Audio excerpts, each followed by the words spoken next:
The heat in Lagos that Tuesday morning felt like a punishment. People rushed through Broad Street, their faces tight with stress and sweat. Horns blared from impatient drivers, hawkers weaved through the traffic, shouting prices, and the smell of fried puff-puff danced with the scent of exhaust fumes. In the middle of this chaos, a woman stood at the sliding glass entrance of Fineway Supermarket. Her name was Ijeoma. "Good morning, Ma," she said, bowing slightly as a customer walked in. The woman didn't even glance at her. Ijeoma didn't mind. She tightened her apron, adjusted her name tag, and stepped behind Register 3. She had been working here for almost a year, not as a permanent staff, just on contract. Every month, she feared the text that would say, "Your contract has not been renewed," but for now, she was still here, still surviving, still smiling. Ijeoma was 26, slender, caramel-skinned, with gentle eyes and a smile that hid the weight of too many sacrifices. Her black wig, tied neatly into a bun, was already itching in the heat, but she didn't touch it. She couldn't afford distractions. She greeted every customer like they were royalty, even when they treated her like a wall. She had mastered the art of making people feel seen, even if they never truly saw her.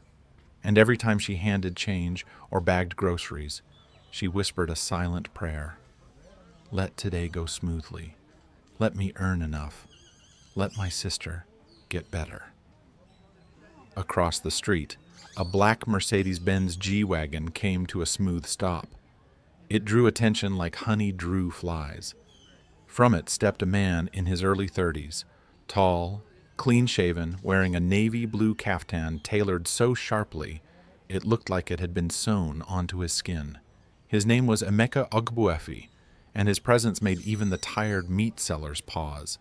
He didn't belong here, not with his luxury car, his Rolex watch, or the air of power that wrapped around him like a scarf.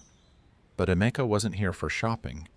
He stood still on the sidewalk, staring through the glass of the supermarket. His breath caught. There she was, Ijeoma. Behind Register 3, her hands moved with practiced ease, scanning items, smiling faintly, her focus steady. She hadn't changed much. Maybe her eyes were a little more tired. Maybe her shoulders held a bit more weight. But it was her, the same Ijeoma he once knew, the same woman he'd left behind 5 years ago. He took a step forward, then stopped. What would he even say? Inside, Ijeoma froze. She had felt it, that strange sensation of being watched. Her eyes lifted slowly, as if her body was warning her not to look. But it was too late. Their eyes met. For a second, the world around them faded. The beep of the scanner, the muttering of customers, the hum of the generator at the back, it all disappeared. Emeka. Her throat tightened. She looked away immediately, pretending to fix a price label. Her heart beat wildly. Why now? After all these years? Why today? Before she could gather her thoughts, a voice tugged at her from the past. A small voice. "Auntie Ijeoma, who is that man? Why is he looking at you like that?" It was Chika, the 10-year-old son of one of the supermarket attendants. Ijeoma often watched over him during breaks. She forced a smile. "Nobody, my dear. Just a stranger." But she knew better. There was nothing strange about Emeka Ogbuefi. 5 years ago, they were inseparable. She was a university student on scholarship. He was the heir to one of Nigeria's largest logistics firms. They met at a campus seminar on entrepreneurship. He was a guest speaker. She asked a bold question. He smiled. Their story began. It was intense, passionate, hidden. His family never approved. "She is not your type," his mother had said. "A supermarket girl? Do you want to embarrass us?" He had promised to fight for her, but he didn't. One day he stopped replying. His phone line changed. His social media disappeared. And just like that, he was gone. No explanation, no closure. Ijeoma had cried for weeks. Her scholarship ended. Her sister Ijeoma got sick. Life hit her like a speeding bus. But she survived. She got this job. She paid the hospital bills. She never allowed herself to dream again, until today. Outside, Emeka finally walked in. The sliding doors opened with a hiss. Ijeoma stiffened. He didn't go to her register.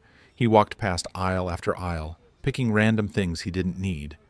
A tin of baby milk, a bag of rice, a mop, just to stay longer.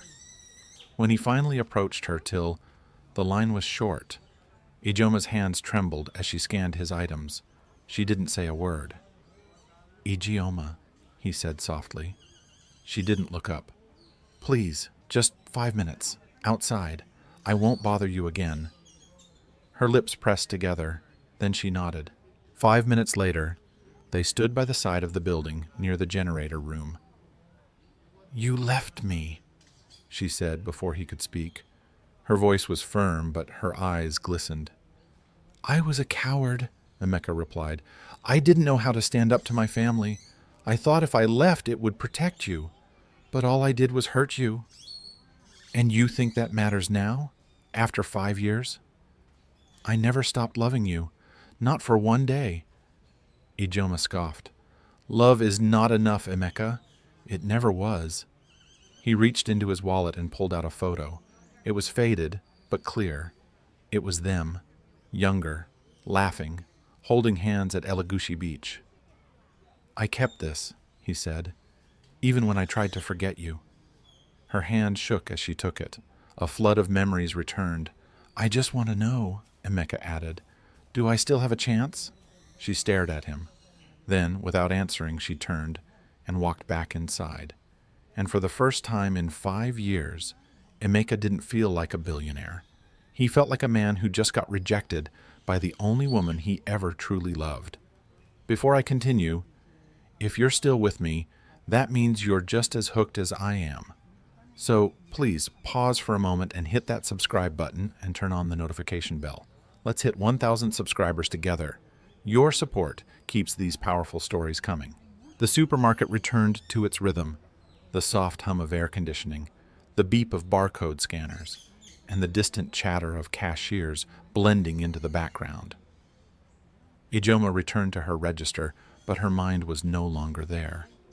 Her eyes were focused on the receipts and groceries, but her heart was wandering down old alleys filled with memories she had locked away.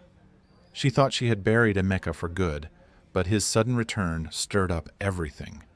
And what made it worse was the look in his eyes. He hadn't come to mock her, or even apologize in some self-important way. He looked broken, like a man trying to pick up the pieces of something he once carelessly shattered.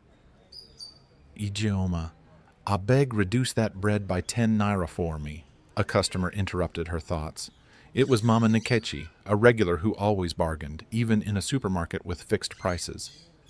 "Ah, Mama Nkechi," Ijeoma smiled, forcing cheer into her voice. "This one no be market e get price already." They both chuckled lightly, and the old woman went on her way. But as soon as the laughter faded, the weight returned. She glanced toward the door again. Emeka was gone. Later that evening, after her shift ended, Ijeoma boarded the Danfo heading towards Surulere.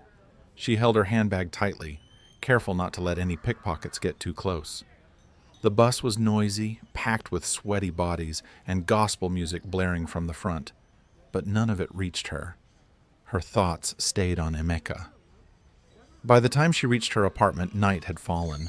She climbed the stairs slowly, her body aching from hours of standing. When she opened the door, the small 2-bedroom flat greeted her with silence. "Ada," she called. A cough answered her from the other room. She rushed inside to find her younger sister, Ijeoma, sitting on the bed, a shawl around her shoulders. Her eyes were tired, but she smiled. "You're home early," Ada whispered. "Early, Kay. It's almost 9 p.m., Ijeoma said, setting down a bag of bread and 2 small packs of noodles. "How are you feeling?" "Same. Still breathing. Still tired." Ijeoma poured her a glass of warm water and sat beside her. "Rest, okay? I brought food. Tomorrow I'll go to the pharmacy to refill your meds." Ijeoma looked at her sister, her face drawn with concern. "You look worried." What happened? Ijeoma sighed. I saw someone today. Emeka. Ijeoma blinked. Your Emeka? The one who vanished? She nodded. He came to the store. Said he never stopped loving me. Said he wants a second chance. There was a silence between them. Then Ada chuckled. Today? He wants to pick up where he dropped you like expired milk? I know, Ijeoma whispered. But when I looked at him, I felt everything all over again. They sat in silence, the room lit only by a dim yellow bulb. Outside, the sound of generators and dogs barking filled the night air. Listen, Ada said gently. People like Emeka, they live in a different world. You see that world? It's not built for people like us. Don't let your heart walk into fire again. Ijeoma nodded, but her heart didn't agree. The next day, the supermarket was unusually busy. There had been a promotional advert on Instagram, and shoppers flooded the store. Ijeoma had barely enough time to think. That was until she went for her break. She sat on a plastic chair in the cramped staff room, unwrapping a meat pie and sipping warm Zobo from a bottle. Her phone buzzed. Unknown number. She ignored it. Then it buzzed again. A message followed. Ijeoma, please. Just one conversation. Coffee. Lunch. Even 5 minutes. I'll wait outside the store at 1 p.m. If you don't show, I'll go. No pressure. Emeka. She stared at the message. Her break was from 1:15 p.m. to 1:45 p.m. Was this fate playing a joke? When 1:15 came, Ijeoma found herself slowly walking toward the side entrance of the store. Part of her scolded herself. What are you doing? Are you mad? But her legs kept moving, and there he was, Emeka, standing under the shade of a mango tree, holding 2 cold bottles of malt in a small nylon bag. You came, he said softly. I have 30 minutes, she replied, arms crossed. They sat on a low cement edge behind a fence. I left like a fool, he said after a moment. My mom threatened to cut me off. I didn't have the courage to choose you. And I thought maybe if I disappeared, you'd hate me less than if I stayed and broke your heart slowly. You broke it anyway, she replied. I know, and now I don't even deserve to ask, but can we start again? As friends? Anything. Just something. Ijeoma looked at him. The Emeka she knew had been bold, smooth, confident. This man looked humbled, honest. Emeka, my life is not a fairy tale. I live in a flat with my sick sister. I wake up every day praying I don't lose my job. I can't afford distractions. Then let me make it easier. Let me help. No strings attached. I don't need pity. It's not pity. It's guilt. And maybe love. Real love this time. She stood up. My break is over. Thank you for the drink. He nodded. I'll wait again tomorrow. Same time. You don't have to come. But I'll wait. She walked away without answering. But she didn't delete the message from her phone. Back inside, Ijeoma resumed her shift, her hands steadier than before, her face calmer. Even her smile seemed different.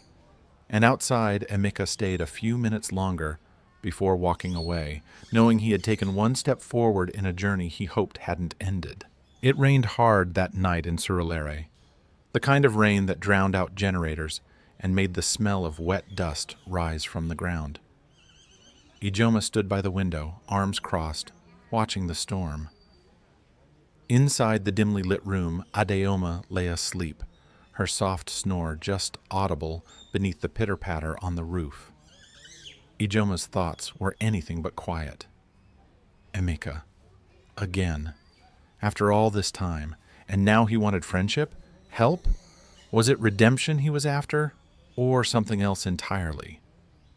She turned from the window and sat at their small wooden table, flipping through the pages of her sister's medical records, bills, test results, pharmacy receipts.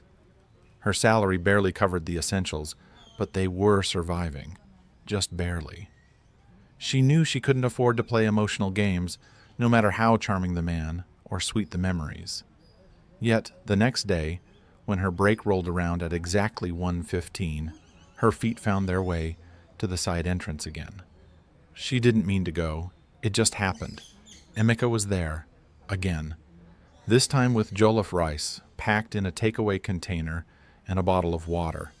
He smiled when he saw her, and she hated how her stomach flipped. "I brought food," he said, offering it like a peace treaty. She sat beside him silently, took the container, and began to eat. The food was warm, comforting. "No talk today?" he asked, half joking. "You said you'd wait, and you did. That's something." He looked away, brushing raindrops off his sleeve. "I don't know what I'm doing, Ijeoma. All I know is, after all these years, I still think about you, and seeing you again, it hit me, hard, like a reminder of everything I threw away. You didn't just throw me away, Emeka. You buried me. I cried for weeks. I failed my exams. I dropped out. I became a cashier instead of a graduate. That's what you left behind." His face crumpled. "I know. I'm sorry. I know sorry isn't enough, but I want to do better." "For me or for yourself?" she asked sharply. "For both of us." The rain started again, light at first, then heavier. They had to move closer to the building wall. He held his shirt over her head to shield her from the rain, even though his own shoulder was getting soaked. They sat there in silence, inches apart, as the rain drummed down. It felt like something out of a movie. But they were not in a movie. They were in Lagos, and life here didn't care about romance. That evening, Ijeoma got home to find Ijeoma cooking watery ogbono soup. "Is that the last of the crayfish?" Ijeoma asked, slipping off her shoes. "Yeah, I added some pepper and Maggi to distract from the taste," Ijeoma said with a laugh. Ijeoma joined in the laughter, but her mind was still elsewhere. After dinner, while Ada washed the plates, she finally said it. "He came back again today." Ada turned. "And?" "He brought food. Jollof. Sat in the rain just to see me." Ada raised an eyebrow. "Wow. That's dedication or foolishness? Maybe both." Ijeoma nodded. "He said he still thinks about me, that he wants to do better." "And you? Do you want him to?" She paused, staring at her half-empty cup of gari. "I don't know. My heart wants to believe him, but my head says run." "Maybe you need to listen to both," Ada said. "But just make sure he doesn't walk in again, and leave when it suits him." The following Friday, something unexpected happened. As Ijeoma was scanning a customer's groceries, the supermarket manager walked over to her. "Madam Ijeoma," he said with a smile, "you've been requested for a special shift tomorrow at our Victoria Island branch. Head office is doing an evaluation." "Sir?" She blinked. "They said they want to assess staff from different branches. You were nominated. You'll be paid extra. Report by 8 a.m. sharp." She stood, stunned. "Who nominated me?" The manager shrugged. "Head office. Maybe they saw your performance. Maybe someone's watching." Later that day, Emeka texted, "You might get a call from your supervisor. I may have dropped a little word about how hard you work." Ijeoma replied, "I don't want handouts, Emeka." He responded, "It's not a handout, just a spotlight where it should be." That night, Ijeoma barely slept. She woke up early, ironed her best blouse, tied her hair back into a neat bun, and took a BRT bus all the way to Victoria Island. The branch was massive, sleek, air-conditioned. Staff wore branded blazers. The customers drove in with Range Rovers. She took a deep breath and stepped behind the register. As she scanned items, smiled politely, and helped customers with their queries, something inside her changed. She was good at this. She had value. And she could do more. After her shift, a woman in a suit approached her. "Miss Ijeoma, correct?" "Yes, Ma." "I'm Bukola from HR. We've been reviewing staff performances. We'd like to invite you to an interview next week. There's an opening for an admin officer role. Would you be interested?" Ijeoma felt her knees weaken. She smiled, steadying her breath. "Yes, I would be very interested." The woman nodded. Good. Come prepared. As she walked out of the building later that day, the sun shone a little softer, the road looked a little clearer, and her dreams felt a little closer. She didn't call Emeka. She didn't need to. That night, he texted, I hope today made you see what I see in you. She replied, I'm beginning to. Monday came quickly, and with it the interview. Ijeoma woke up before dawn, nerves buzzing beneath her skin. Ijeoma was already awake, seated on the edge of the bed with a cup of warm tea in hand. She smiled when she saw her sister pacing in the tiny room. Aje, stop walking like lion, they chase you, Ijeoma teased. Ijeoma laughed nervously. I just want everything to go well. This could change everything for us. Ada stood up and walked to her. It already has. You're going for an interview in Victoria Island, not sweeping shop floors anymore. That's already a win. Dressed in a well-ironed navy blue blouse and borrowed black trousers from her neighbor Uju, Ijeoma looked like someone ready to take on the world. With her file in hand and her head high, she left the house at 6:30 a.m. to beat the Lagos traffic. The head office lobby smelled of air fresheners and fresh brewed coffee. Everything gleamed. She felt small for a moment, but then she remembered how far she'd come. She remembered Adaoma's coughs, the long nights of hunger, the fake smiles she wore while handing change. She belonged here. She deserved this.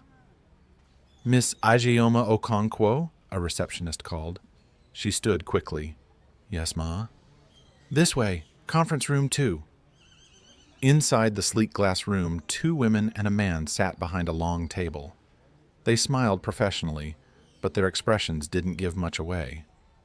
Good morning, Miss Ijeoma, said the man. We've reviewed your file. Your manager had very positive things to say, but we want to hear from you directly. Why should we consider you for this role? Ijeoma's throat felt dry, but she took a breath. Because I've worked the floor. I've faced customers on both good days and bad. I know what it's like when the systems fail, when tempers rise, when stock doesn't balance. I didn't come from privilege, but I've learned to thrive under pressure. I understand people. I understand hard work. I don't bring degrees or connections, but I bring truth. There was silence. Then one of the women nodded. Tell us about a time you handled a customer complaint with professionalism. Ijeoma smiled. That one was easy. She told the story of the woman who accused her of short-changing her and how she had calmly resolved it with receipts and grace. By the end of the interview, she felt lighter. They thanked her and asked her to wait outside. 20 minutes later, Bukola from HR returned with a letter. We'd like to offer you the position of administrative officer, effective next week. Ijeoma gasped. Her hands shook as she took the letter. Thank you. Thank you so much. Bukola smiled. We believe in giving chances to those who earn them. Congratulations. Emeka called that evening. You got it, didn't you? Yes, Ijeoma said, her voice bursting with joy. I got it. I'm so proud of you, he said quietly. There was a pause. Ijeoma, I'd like to see you. Properly. Not just under the mango tree or outside the store. Dinner? My treat. Nothing fancy, just us. She hesitated, then nodded, forgetting for a moment he couldn't see her. Okay, but nothing fancy. I mean it. Understood. I'll pick you up Saturday. Saturday night came, and Emeka arrived in a modest Toyota Corolla instead of his G-Wagon. He wore jeans and a plain shirt. He wasn't trying to impress with money. That impressed her. They ate at a quiet bistro near Yaba, grilled fish, jollof rice, palm wine in clay cups. They talked, really talked, for the first time in years. He told her about the fallout with his family, how his father died 2 years ago, how he walked away from the company and now ran his own logistics startup. He wasn't a billionaire anymore, but he was building something on his own terms. She told him about Ada, about the nights she wanted to give up, about the dreams she used to have but buried out of necessity. At the end of the night, as he walked her to her door, he stopped. "Can I ask one thing?" She looked up at him. "Do you still feel anything for me?" She was quiet for a long time.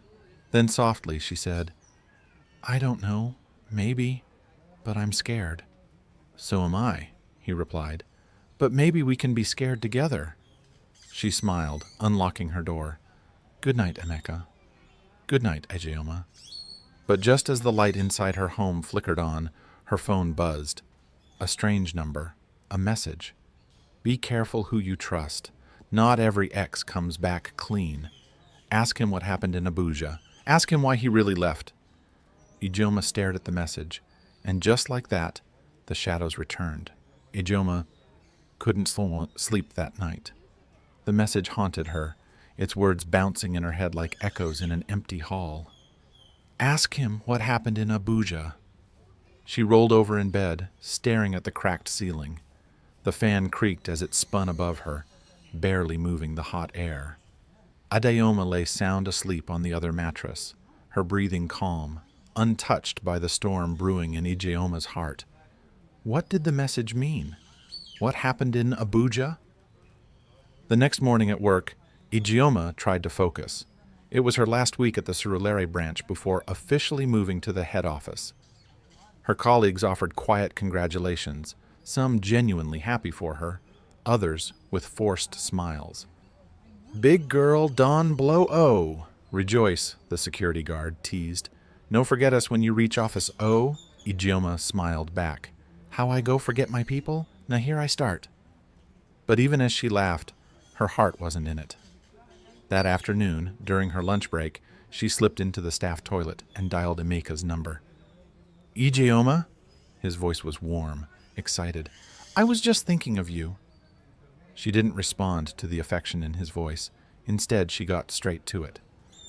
"I got a message yesterday from a strange number. It said, 'I should ask you what happened in Abuja, why you really left.'" Silence. Emeka exhaled slowly. "I was hoping to tell you in my own time, but I guess fate has other plans." "Tell me now, Emeka. Don't hide, please." He was quiet for a few seconds. Then he said, "Can we meet tonight? I'll come to your place, around 7, please." She hesitated, then agreed. "Okay, 7." The sky was already darkening when Emeka knocked on her door. He looked tired, older than his age, like someone who had carried too many secrets for too long. Ijeoma was out visiting a neighbor, so it was just them. He sat on the edge of the old couch, hands clasped together. "When I left Lagos 5 years ago, I went to Abuja to manage a project for the family business, a transport contract with the federal government. It was a huge deal, lucrative, but risky." Ijeoma leaned against the wall, arms folded. "We had a partner," Emeka continued, "an older man who insisted on cutting corners, using substandard materials, bribing officials, all of that. I raised objections, but my father told me to keep quiet. That business wasn't about feelings." He looked up at her. "One day, one of the buses we delivered broke down. The brakes failed. It killed 4 passengers." Ijeoma gasped, her hand flying to her mouth. "There was an investigation," Emeka said, his voice breaking. "I wanted us to take responsibility, but again I was told to keep quiet, to blame the driver. I couldn't. I resigned. I walked away from everything. That's why I left Abuja. That's why I walked away from the company." Ijeoma sank onto the chair opposite him. "Why didn't you tell me before?" "Because I didn't want you to look at me like this, like someone who let it happen, like someone who stood by while people died. But you didn't. You left. That takes courage." He shook his head. "I should have done more, but I didn't. That guilt, it lives in me, every day." Ijeoma was quiet for a long time. Then she said softly, "You made a mistake, but you also made a choice. That matters." They sat in silence, the hum of the fridge the only sound in the room. Then Emeka reached into his pocket and pulled out his phone. "I've been getting messages too. Someone's trying to stir things. Maybe from my past. Maybe from yours. I don't know. But I'll find out. I promise. Over the next few days, Emeka hired a private investigator. The number that messaged Ijeoma was traced to a burner line. No registered user. The messages were likely coming from someone close, someone with access. Meanwhile, Ijeoma's transfer to the head office went smoothly. Her first day was filled with introductions, onboarding, and a surprise lunch delivery from Emeka. "Congrats again," the note read. "I see you. I'm proud of you." Her colleagues teased her playfully. "Who dey deliver shawarma like this? Big babe now, oh." She smiled shyly, tucking the note into her bag, but her joy was short-lived. That evening, as she was locking up her locker, she noticed something slipped into her bag. Another note. "He might love you now, but love doesn't erase blood. People died, and so will your peace." Her hands trembled. She scanned the room. Only 2 other female staff were still there. Neither seemed suspicious. She left quickly. At home, she didn't tell Ijeoma, not yet, but she called Emeka. "They're not stopping." Another message. "At work this time. In my bag." "Ijeoma, listen to me," he said. "Pack a bag. Come stay with me for a few days. Just till we figure this out. Please." She hesitated. "You'll have your own room," he added. "I just need you safe." That night, she packed a small bag and told Ada she was staying with a friend from the office for work-related reasons. Ijeoma raised an eyebrow but didn't press. Emeka's apartment in Ikoyi was clean, simple, and quiet. He handed her the guest room key and let her settle in. But as she lay on the soft mattress, staring at the ceiling fan spinning in wide, quiet circles, she couldn't help but wonder who wanted to tear them apart so badly. And why did it feel like the past wasn't finished with them yet? 3 days passed in Emeka's Ikoyi apartment. The place was calm, filled with the quiet hum of air conditioning, scented candles, and the faint smell of roasted coffee in the mornings. Yet Ijeoma's nerves refused to settle. Each knock on the door made her flinch. Each ping on her phone made her heart race. Emeka tried to ease her tension. He cooked breakfast, made jokes about the traffic in Ikoyi, even tried to teach her how to play chess on the glass coffee table. But she remained guarded. She couldn't pretend this was just about rekindled feelings anymore. Someone out there was watching. On the 4th evening, while Emeka was out for a meeting, Ijeoma sat on the balcony with a blanket wrapped around her. The Lagos skyline twinkled below, and for the first time in a long while, she allowed herself to think about what she truly wanted. She didn't want to be afraid. She didn't want to keep second-guessing every good thing that came her way. But she also couldn't afford to be naive. Not again. Her thoughts were interrupted by the sound of a soft buzz, a notification on her phone. "You should leave now. Secrets always surface. Ask Emeka about Cynthia. Ask him what she lost." Her stomach dropped. "Cynthia? Another woman?" She grabbed her phone and typed quickly. "Who are you? Why are you doing this?" No reply. When Emeka returned an hour later, she was waiting by the door. He paused, seeing the expression on her face. "What happened?" "Who is Cynthia?" she asked. He stiffened. That single moment told her everything she feared was true. "You need to tell me, Emeka, right now, before someone else does." He sat down heavily, rubbing his eyes. "Cynthia was my ex from Abuja." "And?" "We dated during the last few months before I left. It wasn't serious. At least, I didn't think it was, but she got pregnant." Ijeoma froze. "She miscarried," he added quickly. "She blamed me, said I stressed her out, that I abandoned her. But by the time she told me, I was already out of the company and planning to leave the city. I sent her money, tried to reach out multiple times, but she blocked me." "And you never thought to mention this before?" Ijeoma's voice cracked. "I was ashamed. I didn't think it mattered anymore. It was before I saw you again. before you became the only thing on my mind." She stood in silence.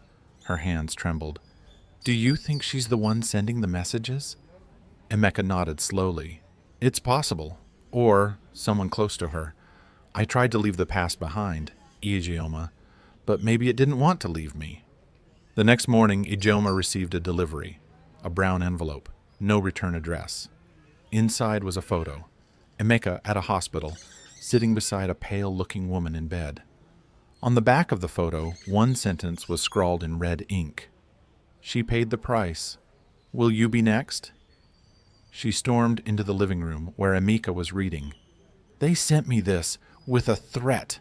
I'm done hiding. We need to go to the police." He stood, face hardening. "You're right. Enough is enough."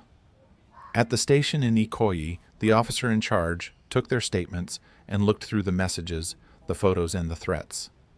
"This looks personal," he said. "You'll need to be careful. If it's who we think it is, this woman might not stop until she's dragged both of you through mud." That night, Ijeoma couldn't sleep again. She tossed and turned until finally she got up and sat by the window. Emeka joined her moments later. "Ijeoma," he said softly, sitting beside her, "if this is too much, if I'm too much, I'll understand." She looked at him, eyes tired but steady. "I didn't come this far just to run now. You may have made mistakes, Emeka, but I'm no longer that girl waiting for someone to save her. We fight this together. Or not at all." He exhaled, his shoulders sinking in relief. "Thank you.